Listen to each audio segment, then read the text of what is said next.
going live. We're loading. We're loading. Ho, ho, ho. What's up, everybody? The two worlds meet, the YouTube audience and the Mike Dolce Show podcast audience. And today we're talking about the 7-month itch. What is the 7-month itch, you might wonder?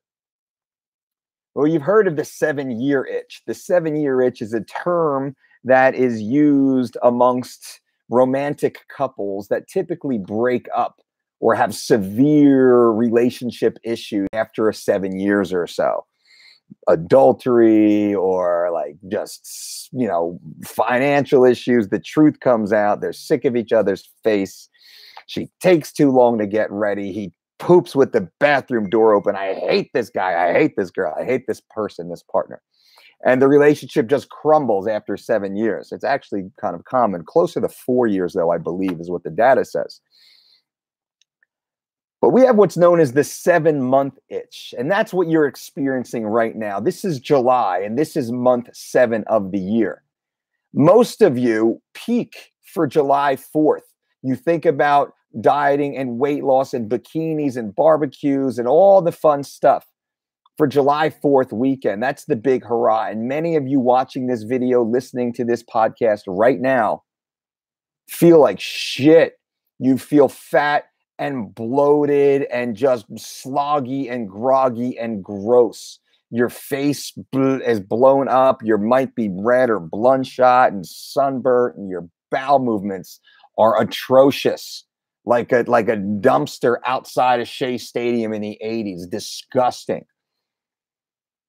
You've peaked. You peaked for July 4th. You peaked for July, the 7-month itch. You started off with New Year's resolutions January 1st, and that got you a little going, and then you maintained a little bit of a healthy lifestyle, and then you kicked it up again in April or May to get ready for that July 4th weekend, which you just had. But July for many people represents the peak of summer, because in July, then you have August, and come August, it's back to school. It's back to life. It's back to sweaters and turtlenecks and hoodies. It's back to bulk up season. You try and maintain whatever fleeting gains that you had, that you built up over the first 7 months of the year. And really within the last 7 days or so, you've pretty much blown them. 80% of them are gone. And this is pretty much the way it works. And most of you are like, yep, that's me right now. I feel terrible. And holy shit, where are my abs? And, it just is what it is. So we talk about the 7-month itch, and that's what you guys are experiencing. And what I want you to do is to focus on making gains year-round, making gains weekly. July 4th is just one day. What about August 4th and September 4th and October 4th? You should be peaking for each of those days also. We should always be peaking or always improving. And it doesn't have to be, vascularity running through your abs. It doesn't have to be rock hard ass with the tiny flat waist. It doesn't always have to be beach or bikini ready goals. But goals nonetheless. You need to stay focused. We need to stay focused. And most people don't stay focused. They allow the little devil on their shoulder to talk them in to poisoning themselves. And that's a blame. You're blaming, you're externalizing the cause. The cause is internal. The cause is you. It's a choice. You've peaked on July 4th. You poisoned yourself. You ate like shit. Jesus Christ, you bloated turd. Now what are you going to do? Are you just going to kind of be a slightly less bloated turd, or are you going to get it back in gear? August 4th should be better than July 4th by far. September 4th. I would love for you guys by December to have the body you had at the peak of summer, for that to be your off-season body. Your off-season body should be your after body, should be your final, your temporary current final. That should become your off-season body. And that's easy to do if you just focus and become intentional. Let me answer a couple questions and I'm out of here quick. Jace, Amazing DDC this weekend. Thanks, Mike. Jace, thank you so much for coming out. The Dolce Diet Certification and Nutrition Conference, July 2018, was a smashing success.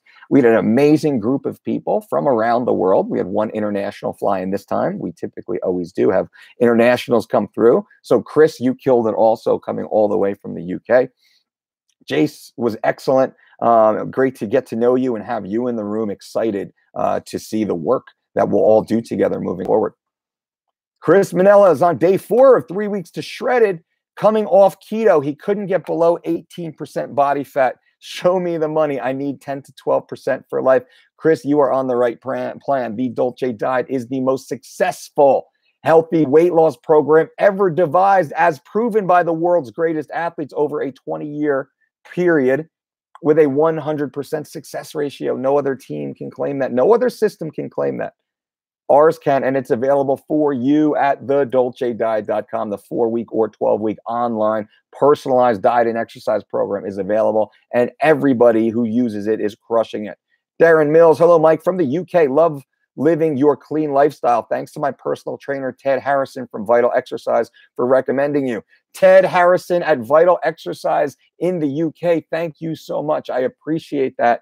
Whatever we can do, because we're like you. We're just passionate about helping people, sharing content, products, services, information, entertainment, education, whatever we can do. Like you, Ted. Thank you. I appreciate it. And Darren, appreciate you.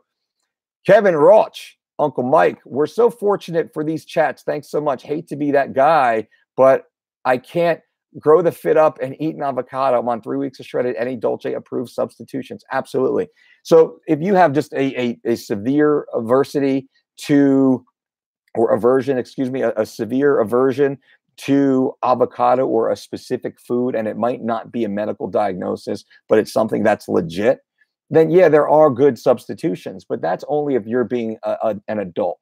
If you're being a healthy adult and there is a gag reflex for whatever reason, you just can't overcome it. Okay. So for avocado, an egg white extra or egg yolk might work really well.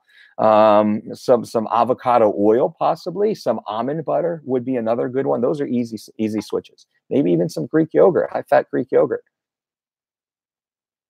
Hot dog, I've recently had stomach ache. Any tips on food to help my digestion and immune system? Hot dog, I don't have any off the top of my head, because a stomach ache can be improved or made worse by eating any specific food. So I couldn't give you any specific information. If it persists, though, I would say talk to a doctor and make sure you're okay.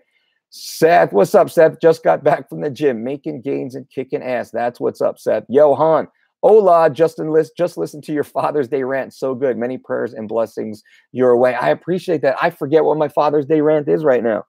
I rant like 10 times a day. I'm always ranting. And if I'm not ranting here verbally out loud, I'm ranting in my mind. My mind is constantly on these crazy loops. I wish I could draw the insanity that's in my mind. I certainly wish I could and share it with you guys.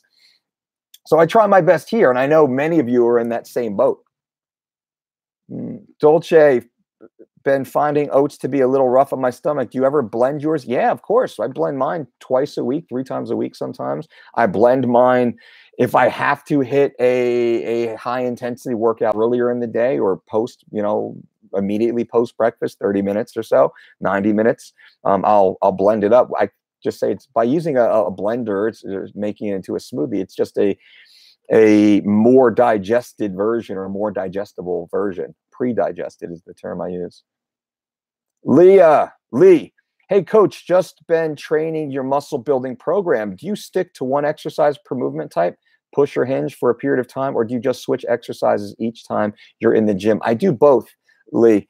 And that's a good question. And there's no real, you could program anything, right? That's easy. Every Monday, it's a barbell back squat. Every Wednesday, it's a barbell front squat. And every Friday, it's a walking lunge, med ball walking lunge. So it's every Monday, I'm hitting the barbell back. Every Wednesday, I'm hitting the barbell front. And every Friday. So that is a different rotation. Sometimes I'll hit cycles where I just Monday, Wednesday, Friday, I deadlift, but the rep range might change, or it might be a different style of deadlift.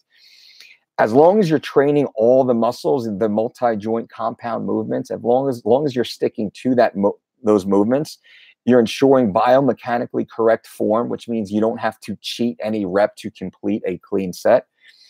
And you train with a little intuition. And I don't say intuition to allow you to not increase intensity, intuition allowing you to maintain and progressively overload your intensity. Sometimes that becomes specific motions. And this is, like I said, there's no one answer to this. And hopefully this context helps all of you guys in your personal programming. If I'm training a deadlift variant, or if I'm on a deadlift cycle or just deadlift goal set for whatever reason, I'm training lots of hinge work.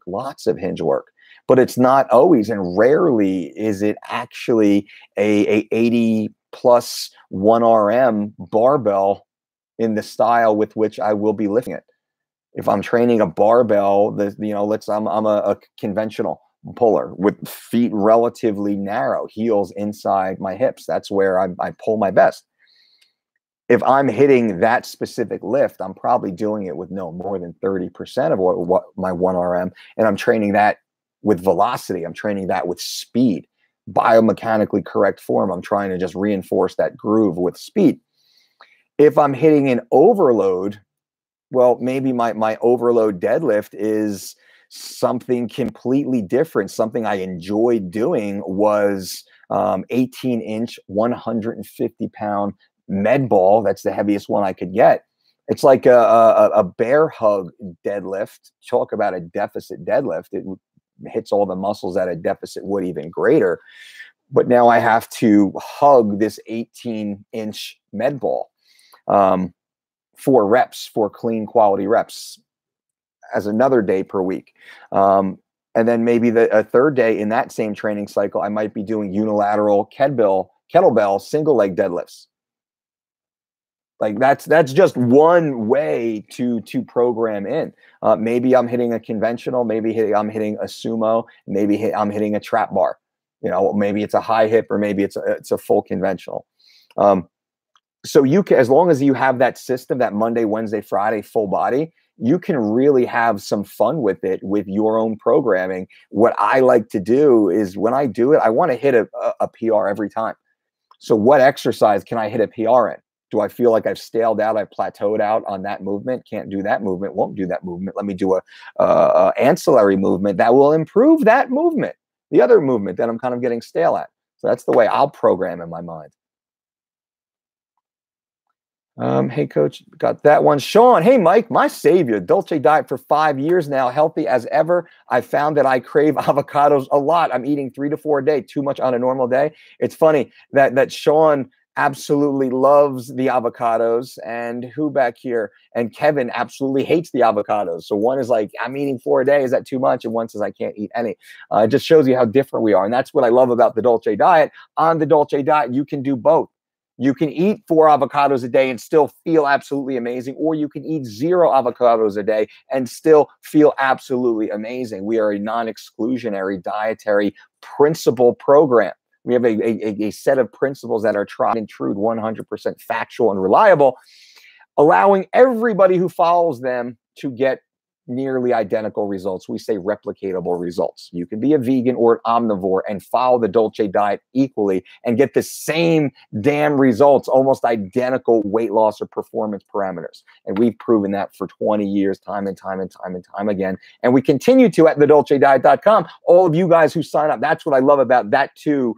Those two completely different type of people that are having the same level of success on our program. Isn't that crazy? I love it. But it's no big, that's just another day for us. We know that it's true. So that being said, you're eating 4 avocados a day. I don't see an inherent problem with that one day, a couple days. But if it's every day, just like eating like only broccoli every day, but no asparagus, no Brussels sprouts, no cauliflower, no carrots, just broccoli. Broccoli's great, but too much broccoli at the reduction of other essential nutrients, right? Because that's the avocados are good. Avocado a day or a little bit more. Shit, I'd probably eat a whole avocado a day. My daughters, both of them growing, and they're growing at rapid rates. They're eating a whole avocado a day. 4 per day? And for you, it might be perfect. You're a little bit more of an outlier, which is, there are many. I would look to kind of maybe reduce that just a little bit. Most days, not every day. Shit, some days maybe you eat even more. That's fine. But on average, when you pull back an average, I would just want to make sure that you have enough variety and diversity within your categories. And you're eating avocados, I'm going to assume, for the health and for the fat intake, because of the fat that's in there. Of course, avocados deliver and provide that wonderful, healthy, life-giving fat with a massive group of cofactors that are also very healthy in their own right. So it's all gain. It's all positive. It's not like just a supplemental form of fat and that's it. I would rather you guys eat avocados and macadamia nuts or peanuts and almonds, what have you. You get the point. So with the avocados, I hope you get the point here is we need to have rotation. And we say is the Dolce Diet principle number one is to eat earth grown nutrients in great variety, as close as, locally raised using organic practices. And when we say organic, I don't exactly mean USDA organic. I mean organic in the true broad sense of organic. This grew here in this soil, unmolested by man as much as possible, unsprayed and unforced by man, as natural as possible. It's like, a salmon. If I can pull a salmon out of a stream, line caught, that's ideal because man didn't put it there and it's just doing its thing. That would be ideal. So that's when we say organic, that's what we mean, just for context. So hope that helps. Seth, so for like the breakfast bowl, would you just add almond milk instead of water and blend? I haven't added almond milk or any milk product, almond milk, coconut milk, rice milk, hemp milk. I haven't added that to my oatmeal in years. I did initially because I was coming off the old way of living. Now I don't add anything. I can't drink coffee with sugar or cream or flavoring. I have an aversion to that. I can't, almost all food now, I can't eat flavored or sauced or seasoned or sweetened. Oh my goodness, no way. I can't even go near that. So like for the almond flavor detracts from the oats, that pleasurable sensation that my taste buds can really differentiate. I can probably, if I had a blind taste test, I could probably tell you exactly what's in the bowl, whether it's chia seed and or hemp seed and or flax seed and or cinnamon and or raw honey and or conventional honey and or agave and or blueberries or strawberries or blackberries or raspberries or raisins or banana or sliced fruit, or maple syrup. I could probably even tell you if it was steel cut oats or oat bran or whole oats or rolled oats or quick oats. And it's like a wine connoisseur. I've become a real food connoisseur, and I have no, I don't want that boxed wine, I guess you could say. So to answer your question, if the almond milk is fine, as long as it's an approved source, and we tell you how on the instruction or the ingredient list to determine if it's an approved almond milk, because there's some faux almond milks out there that are just gross synthetic chemical, nasty things. But that's fine. But I would say in time, and as you follow our system, continue on your system, you'll realize that you grow a taste for real food, and you start to crave more of the real food and less of all the synthetic, even the flavor adds. Seth, I didn't like avocados until I found out they were fattening. There you go. Mert, is it good to eat pasta after the workouts like boxing, or is it better to eat other types of carbs? Mert, both are good. Both have worked extremely well. And one boxer that we work with is Felix Sturm. Felix Sturm is the five-time, because he currently holds his title, the five-time boxing world champion. And Felix Sturm is one of the most acclaimed boxers on the planet. He's had a stellar historic career, and he fought the best, fought Oscar De La Hoya to a very close, controversial split decision loss where he smoked De La Hoya. We work with Felix. For Felix's last fight, in which he was the challenger and he won the title from the reigning undefeated Russian title holder, after the last 3 weeks of Felix's prep while cutting weight, he ate pasta after Monday, Wednesday, Friday, he was eating pasta 3 days a week after his sparring days. He sparred 3 days a week, and we had his pasta 3 days a week after that sparring. Worked extremely well for him. Certain athletes, I wouldn't even go near that. I wouldn't even go close to that often. Once a week, almost definitely, almost always once a week. Usually Wednesday, we'll do like a chili or a pasta. Jay Hybrid, before a weightlifting workout, what should you be eating, and how long should you wait before the workout? What should you drink during the workout? Jay Hybrid, well, you want to make sure that you're well fed for the 24, 48 hours prior to that one individual workout, and that's very important. So the pre-workout concept is, you're not doing that much with the pre-workout if you're not eating properly for the 48 hours prior to the workout and also the 48 hours after the workout. That's the most important thing I've said in this entire live feed right now, in this entire podcast. It's the 40 hours before and the 48 hours after the workout that matter. It's not the pre-workout. It's not the intra-workout. It's not the post-workout.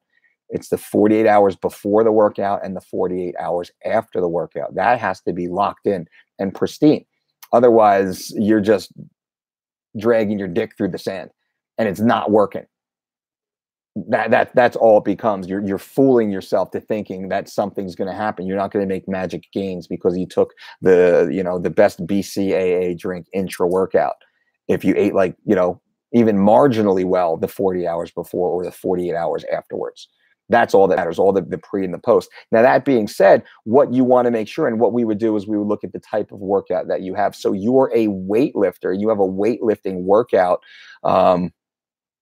that you want to be fueled for. I would have some sort of real meal, probably some sort of chicken. Likely, let's talk, weightlifter. So I'd probably do some chicken, maybe some white rice and or some white or sweet potato. Definitely some heavy greens, dark greens, leafy greens, roots, seeds. So what would we have? We would, maybe have like carrots and some broccoli and some asparagus, maybe some mushroom, maybe a little touch of garlic mixed on the side, probably some sort of fruit maybe afterwards, maybe an apple, or I'd slice some apple and bake it into the potato, which is super bomb, and it's super clean and healthy. There's no synthetics added, and it tastes absolutely amazing. Maybe something like that, but not like a big meal. Maybe like just 4 ounces of the animal protein, like a half a cup to a full cup of the carb source, the potato and apple, and then probably 1 to 2 cups of the straight veg. Have that about 3 hours beforehand, and then maybe 30 to 60 minutes before the workout, top off with something. Maybe it's an apple with a little bit of raw honey. Maybe it's the other half of the sweet potato with some grass-fed butter. Maybe, what else could it be? Maybe it's a slice or 2 of sprouted grain bread toasted with some almond butter and some sliced banana on it, because it's a weightlifting workout, right? Maybe I would do that if I'm going into an MMA practice. I would probably have like a whole orange and a half an avocado. Simple sugar, essential fat, real easy to digest. A lot of blood volume is going to be used elsewhere. I don't need it in my digestive tract. Don't want it. Different styles, right? Different types of workouts. Sean Sampson, you are awesome. I feel way more mentally clear when I'm eating avocados. I'll try to swap them a bit, try a bit of variety. Thank you so much. Sean, you got it, my friend. Jay Hybrid, what should you eat after the workout? How long should you wait till you eat it to maximize muscle gain? So let's say you're doing everything perfectly the 40 hours before and the 48 hours after. You have your proper meals going into it. You can, at certain times, you can drink a cold processed cross-flow microfiltered whey protein isolate intra-workout if you need an additional pool of amino acids. 20 to 40 grams, possibly starting, drank intra-workout. The last third of your workout, I find, is ideal because you've gone through the meat of the hard, intense training, and then you're now immediately getting those aminos back into the bloodstream. But that's not for everybody, and it's certainly not for everybody every time. That's during harder training phases when you need to be at a lower total caloric threshold, but still have those available amino acids because you're pushing a hard pace. You're breaking down muscle tissue that needs to be rebuilt, or you're trying to maintain and preserve muscle tissue as you're shrinking down, dieting down for a shredded bodybuilding style look, or just a lighter physique. That's when you use like a whey protein isolate. So I'm not telling you that you have to or that you should, and many of you won't ever actually need to because your goals might not be that extreme to necessitate it. But for the sake of this question, weightlifting, probably you're looking to make gains. I'm assuming you're treating it like a professional, whether you compete professionally or not. You have a professional attitude towards your preparation from a health and safety perspective. You're not just wasting your times and spinning your gears. You're making maximal progress, regardless of what you do. I would look to like a whey isolate, 20 to 40 grams, like I said, to finish off the training session. And then I would look to have just a real meal, probably more white rice. I wouldn't do fats in that first meal primarily. I do more like white rice, straight white rice, and some chopped chicken, maybe, maybe some fish, some wild salmon. One of my favorites, actually. It's funny because I feel fuller. Muscles feel more dense when I eat chicken for whatever reason, but I feel healthier, cleaner when I eat the same, size of a fish. So, I mean, I hope that helps. I know I give you a lot of content there and just trying to share, but that's the way it should be. But it's not coming from powders. It's not coming from those post fucking workout, just powder synthetic shit. It all comes from real food. Zirak. Hey, Mike, I feel a lot less energetic in the morning compared to the evening. Should I train at night to match my higher energy levels at that time? Absolutely. That's what I do. It's very difficult to have a glycolytic workout first thing in the morning within the first 3 hours of rising and not before your first meal. Most people perform better between 11 a.m. and 3 p.m. Right between that 11 and 1 p.m. is like the ideal performance time. You've had a meal or two. Your body is working optimally. Your central nervous system is heightened. You're not overly exhausted or fatigued because you haven't had that much exposure to the world, and you're ready to go and hit it. Later in the day, after that 3 to 7 o'clock window, you're tired. It's been a long day. Work is up your ass. You got some stress and drama. You got to go and do the other thing.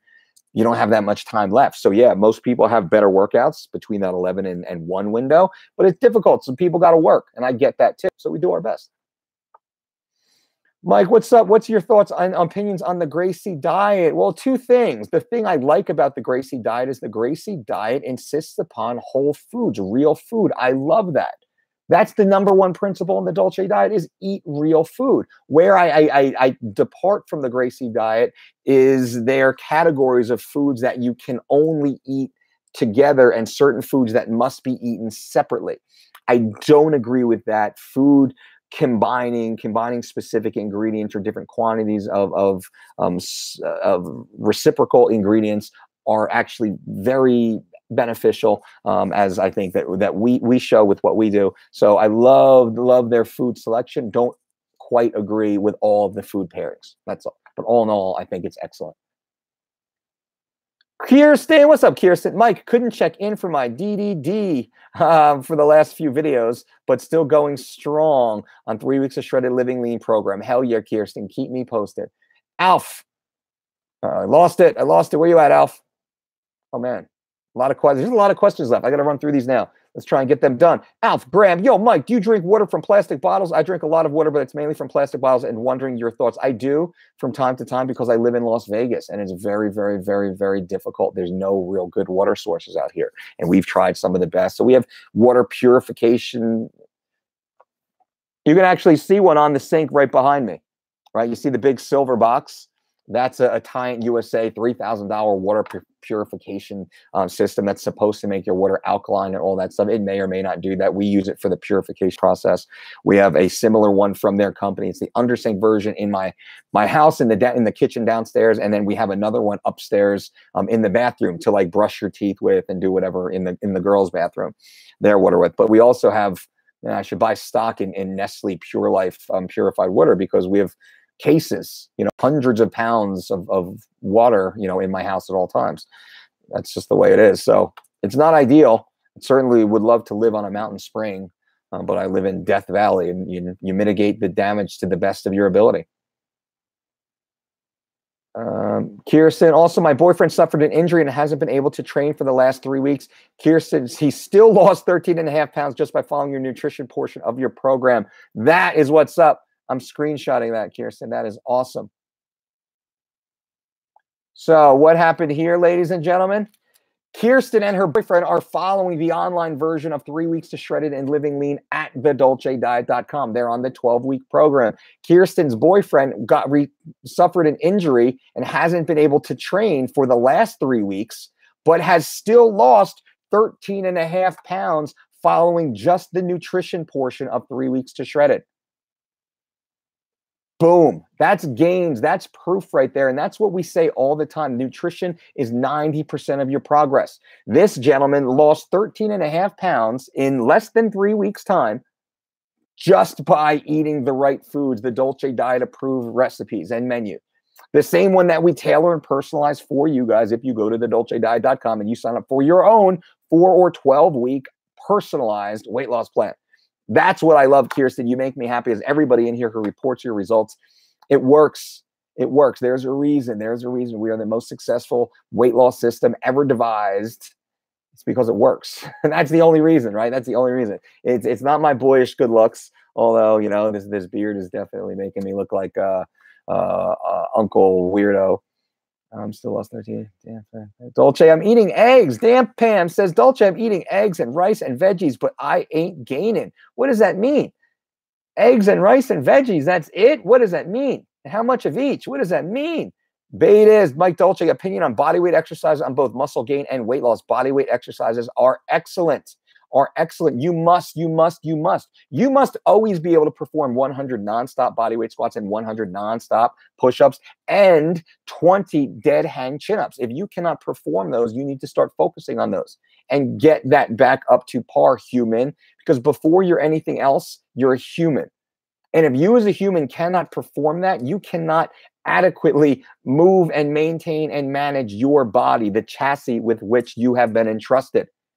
The brakes and wheels and doors are falling off your vehicle, human, if you can't do that basic information, those basic body weight movements. That's all. And if you can't do that, how dare you? It's like saying you can't read or write or count or do math or have hygiene or show civility and etiquette. It's not because you don't have access, because you have access to all of that information, and with a little bit of help and support, you can get that figured out immediately. But if you can't move your body through those basic planes that the human body must and is meant to move through, if you can't do that, you got to go back and do that. Start over. You fucked up. Start over. Now, once you can do that, you will gain a level of muscle mass, but not a lot of muscle mass, but you'll look very muscular. You'll look very strong. Ladies, fuck, if ladies would just do body weight exercises, they would have all the curves and roundness and tightness and everything would lift and hold exactly where it's supposed to. They don't have to go CrossFit crazy and all the other not nasty stuff, but they don't have to go that hardcore because a lot of ladies don't want to go that hardcore. They don't have the time to go to 90-minute CrossFit class and the 30 minutes before and the 30 minutes after. They don't have time. They got 20 minutes. They got 20 minutes before the kids wake up and they got to do all the other stuff. And when I say kids, I mean the husbands, because that's us, because we're the biggest kids in the house, these poor ladies. But guys, too, if you can't do body weight exercises, you're susceptible. And if you are lifting heavy weights, you're susceptible to many soft tissue injuries. You're likely not taking your weights, your resistance, exercises through full ranges of motion where you can take your body weight and should and must take your body through full ranges of motion, full contraction, right? You have to be doing that. So to answer your question, you have to be able to do both. But then if your goal is muscle gain, well, then you got to start adding resistance, progressive overload, but you can't lose your basic body conditioning. Werber, hey, Mike, 3 weeks of shredded program, eating red grapes at the moment, but how much should I consume? Werber, I say a handful. And if people are like, well, how much is a handful? I say a coffee cup. That's what I do. When I want a snack, I get a coffee cup full of red grapes and I put everything away. And then I go sit on the couch with a coffee cup of red grapes and just watch. That'll last me 2 hours. Have another little cup of salted cashews. Holy shit, I'm in heaven. Crunchy, salty, sweet, delicious. It's easy, no brainer. BPA is the bad stuff in plastic. Yes, David Murphy, Big Mike, I need the bicep of truth starting my BJJ training early this AM. And should I still do the list walk? David Murphy, absolutely you can. Absolutely you can. It's bad lighting in here. It's not a good one for the bicep of truth. Bicep, I can't. Washes me out. But I'll sneak one in anyway. But should I still do lists? Yeah, if you can do lists every day, I'll do lists every day. If you can do lists every day, do lists every day. Did I say that? If you can do lists, low intensity, steady state, cardiovascular activity every day, do it every day. If you feel good every day, do it every day. It makes you feel good, doesn't it? Those who do lists, those listers out there, those low intensity, steady state, cardiovascular exercisers like myself and many, many, many, many, many of you, it feels good. I like it. I crave it. I enjoy it. It's me time. It's quiet time. It's think through my day and my lifetime. It's awesome time. It's get organized time. It's feel my heart pumping, blood circulating, body respirating. Feels awesome. Love it. Digestive system nice and smooth when I get back in the house. I love it. If you can do that every day, awesome. 3 to 5 days a week, great. 3 days a week, minimum. That's the way we look at it. You're a human. We're humans. Everybody listening, you're human, right? We are bipedal organism. That's what we do. We walk. Humans are meant to walk. We're not very good at running, though we have a few runners that are very good for being human. When it comes to land animals, they suck. They're slow and clumsy and have no gas while running, even while jogging. Our joggers are not great joggers when it comes to land animals. But walking, we're awesome. You could walk for days and days and days and maintain basically the same pace, like 24 hours a day, 20 hours a day if you had to. Walking. We're meant to walk. We're designed to walk. Go with the design. We're meant to design to walk. I got your point. I don't do sweetened or flavored milk. Don't flax seeds have an estrogenic effect? Well, it depends to what degree and what person. That matters. Everything. We could argue that everything, the environment, toxic relationships, the television that you watch, the external stimuli that you receive can have an estrogenic effect. Absolutely, they can have effect on growth hormone output and IGF-1 production and total testosterone, free testosterone. Can have vitamin D levels, can have severe effects on all of that.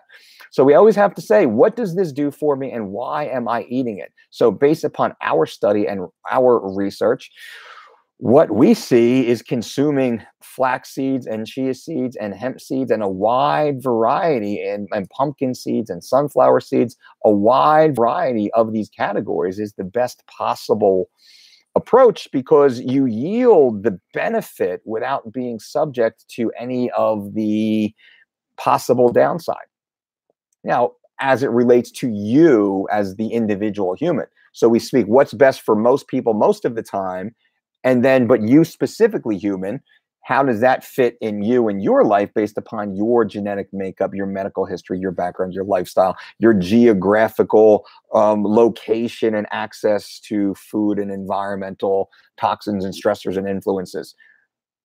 So you take it from here super wide and bring it back all the way to here with you. And that's why I talk like this. So I can share all this information for you to go in and then apply specifically to yourself. Mike Kelly, and if you're getting your blood work done every 6 weeks, 12 weeks, you should be able to see if there has any sort of hormonal impact. You should be able to see that very clearly, which is why we suggest every 3 months you get your blood work done. Every 3 months. And then you track and see if there are any changes. Why does it change? What did I change? What do I need to change to get it back to where I wanted it to be? I am starting to crave an avocado. Me too, Mike. It sounds awesome. Zayzin, how much protein should I eat daily? What do you eat? What did you eat today? Okay, 2 questions. You should eat usually between 0.8 and 1.2 grams of protein per pound of lean body mass. And I say relatively lean body mass. So if I weigh 200 pounds and I'm about 10% body fat, I'm relatively lean. I need about 200 grams of protein per day. Maybe a little bit, 220, 240, maybe 160, 180, a little lower, but it's about 200 grams per day. And I would probably wind up eating between 150 and 250 If pulled back, on my refeed day, I'm probably up at 250. Probably 3 days a week, I'm a little closer to 150. And then another 2 or 3 days, I'm probably right around 200 or a little bit over. Kind of like a little zigzag cycle. And that's almost not intentional, but based upon principle number 2 of the Dolce diet, we eat based upon activity. What did I just do? What am I refueling, replenishing from? And pre-fueling, what am I about to do? What raw materials do I need available for this next 2 to 4 hour bout of exertion? So we eat based upon activity. That makes it easier, and you can see how that waves. Same thing with carbohydrates, right? Do I need more carbohydrates to be performing these tasks and activities over these, blocks of time? Or do I not? I won't be performing any of those glycolytic tasks and activities for an extended period of time. I can dramatically cut and drop my carbohydrate intake. It's so easy, guys and girls, right? It's so simple. And then it just becomes very easy, very intuitive, but it's only intuitive by those of us who actually adult. It's only intuitive for those of us who actually have self-discipline. It's only intuitive for those of us who will actually go to the refrigerator and get the red grapes and put them into a coffee cup and then put everything away and shut the drawers and doors and take the coffee cup and go sit down on the couch and then have my first grape. And then when the cup is done, I'm done. I'm good. I'm good. But the person will also have gone to the grocery store to purchase those grapes. So those grapes are available and brought them home. And when they got home, immediately pluck them and clean them and rinse them and dry them and store them so they're available for when I do have that, I could go for something sweet right now. And you got a little sugar crave. Boom, my grapes are ready to go. But most people won't adult that hard. Like, I would have eaten grapes, but I didn't have any grapes. So I ate trail mix that just happened to have raisins in it and M&Ms. I had that instead. That's what most people do. Or like, I bought the grapes, but man, I had to wash them and I did in a rush. So I ate my leftover whatever instead. Because I already ate part of it and like it was already in me. So if I just finished the rest of it, then it wouldn't really be a bad thing because I already ate it anyway. So it's like not bad. You think like that. I know you do. We all do. Angela Lopez. Hi, Uncle Mike. Just signed up for the 12-week program. Can't wait to start and get gains. Angelo Lopez started the 12-week program at thedolcediet.com, the most successful healthy weight loss program ever devised. I love to say it. I love to say it because it's true. Because it is true. The only healthy weight management program with a 100% success rate while working with the world's greatest athletes, the most beautiful Hollywood celebrities, some of the richest, most successful people that we've heard of in pop culture, all follow it with 100% success. And you can too at thedolcediet.com. Just like Angelo is about to get them gains. And Angelo, I am always here for you, my friend. You're part of the team, a part of the community. Whatever you need, myself, my team, we are here for you. It's funny because somebody just called the office from inside the program and they had a question and I answered. Hey, what's up? Dolce Diet and Fitness. How can I help you? Hey, I got this question. I'm on the 4-week program right now. So, all right. Yeah. Well, here's what you should do. Here's what I do. They're like, is this Mike? Of course it is. Teams at lunch. Hello, how can I help? So we have that access, and most people don't do that and get that. Now, you don't always get me on the phone, but you get the same advice. You get sometimes our registered dietitians, our certified trainers, our customer support team, tech support, I should say. All of that is available, which I love. That's why I love to talk about it, because everything you need, we have it for you, and we deliver it better than everybody else with honesty and integrity. And it works. It works. Like Howard McMillan. Hey, coach, just finished 3 weeks to shredded, down 23 pounds. As I'm talking about it, I love it. Howard McMillan is down 23 pounds in 21 days on 3 weeks to shredded. Headed to Vegas for 3 days. When I get back, I'm hitting the 12-week plan with 3 weeks to shredded again, then living lean. Boom. How awesome is that? Howard, let me know, man. When you're in town, you have an open invite to come on and train with us, man. It'd be cool to meet you and just get in here and get down. Coach Aram out there crushing classes. It would be awesome. And any of you guys, if you're ever coming to Vegas, just let us know. Just shoot us an email to support@thedolcediet.com. Come on in, take a class, train with us. Will be fun. Do a private if you want to. We can do that for you. That's cool. Just send an email though, because we do close the gym on and off throughout the day because we have private training. Certain people, they hire us to lock the door essentially and just privately train them. But we try and keep the doors open, all day. Plus we film, we have content. And I say it's because we've had people who came here and we were in the middle of filming and they didn't let us know up front. And shit, if they came here an hour earlier, they could have trained with us or even been a part of the filming, which that was frustrating, not in a bad way, but, timing. Just an email would have been awesome. So just send us an email, support@thedolcediet.com if you're coming out, and we will hang out. But Howard is down 23 pounds in 21 days. More importantly, 23 pounds in 21 days on 3 weeks of Shredded from thedolcediet.com.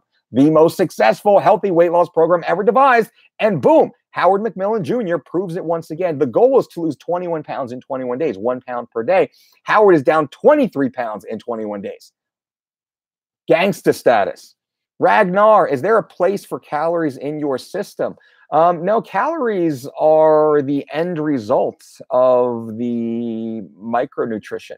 So we don't really care what the calorie is. The calorie is like your 1 RM. What we care about is the training load, essentially. And a lot of systems, they will back your program. It's a macro-based program. You need to take in 200 calories. It needs to be 40% protein, 30% carbs, and 30% fat. Don't really care the source. Pop-Tarts and ice cream and Sour Patch Kids, that's okay. Sucralose laden, artificially colored and preserved neon health drinks, that's okay. As long as you follow your calories, you're good to go. We don't do that. We look at the micronutrition. What micronutrition is necessary for humans to live optimal lives? How can we make sure we're supporting all biological processes from the micro level, the granular level, building that out as the foundation to then allow us to catapult into narcissistic sports pursuits, looking awesome in your bikini, or winning the UFC world title, or the CrossFit Games, or triple body weight bench pressing, or recovering from a cardiac event, or postnatal, whatever it is. We always start at the micro level, and then the calories are the byproduct. We don't care. Don't care. Never have. Don't count calories, make calories count. And so many other coaches will refute that, while we are the only team with a 100% success ratio over a 20-year period. That is easily researchable by anybody and everybody. You can research everything I'm saying right now. It's 100% true and factual. We're the only team with a 100% success ratio, working with the most minuscule margin of error and the biggest deadlines, under the watchful eye of millions of people. And then the performances are seen at the world-class level, resulting in world titles and Olympic medals. We're not a calorie-based program. And then people's minds blow. We're not a keto-based program. People's minds blow. How can that be possible? How can you not count calories, Dolce? Everybody knows it's only about the calories. It's only about the macros. That's all that matters, Dolce. And then I'm like, but every one of our athletes and clients has had a 100% success rate. We are the only team that replicates results amongst any segment of any population with equal levels of success. We can replicate everything we do time and time again because we've taken out the variability. This is the way it works. It's gravity. It's just the way it works. That's the way our weight loss system works. We know the science. The science is so clear. It's so obvious. It's so obvious. I don't get why I'm ranting right now. I don't understand why everybody doesn't see it and do it. It's so crazy. That's why we have 100% success rate. We know science. We just drop the apple. Drop the apple. It's so easy. Bonk, bonk, bonk. It's so easy. That's like our clients. They just make weight, compete great. Make weight, compete great. Like, that's the way it goes. So it's insane. It's insane to me. Oh, shoot. Sorry about that. So, yep, Howard's down 23 pounds in 21 days. Gangsta. Ragnar, no, calories there. We know what the calories are because there is a numeric value that is associated with the totality of the ingredients that are consumed. So of course we understand what that is, and we have very sophisticated software programs that run these massive analyses that are my IP, intellectual property, software proprietary programs that we've built specifically to make sure that we've hitting all of these standards. People don't know, these idiots don't do that. They take a piece of paper and they're like, all right, so 20 grams of protein, you're gonna get that your scooped whey. You know, you need 30 grams of carbohydrates. You can have Twizzlers or Gatorade. That's good too. And then fats, you know, you have like a peanut butter or something like that. Reese's Pieces. Just make sure you take the Twizzlers. Don't eat as many Twizzlers. Just do the Reese's Pieces. That's what these fucking macro coaches do. That's all they do. That's all they fucking do. It's craziness. And if you follow that, you can just get a Google fucking download right now and get that same shit. You're live while Rogan is live. Why do you do this to me? I was wondering why we're getting lower numbers. Mr. Rogan taking our feed. Not that we can do anything about it. Simon Quinn, who's he have on, actually? I might jump out of here and go listen to his. I mean, I'm out of here in 2 minutes anyway. Uh-oh. Actually, I got to go now. My baby's calling. I will talk to you guys soon. And boom.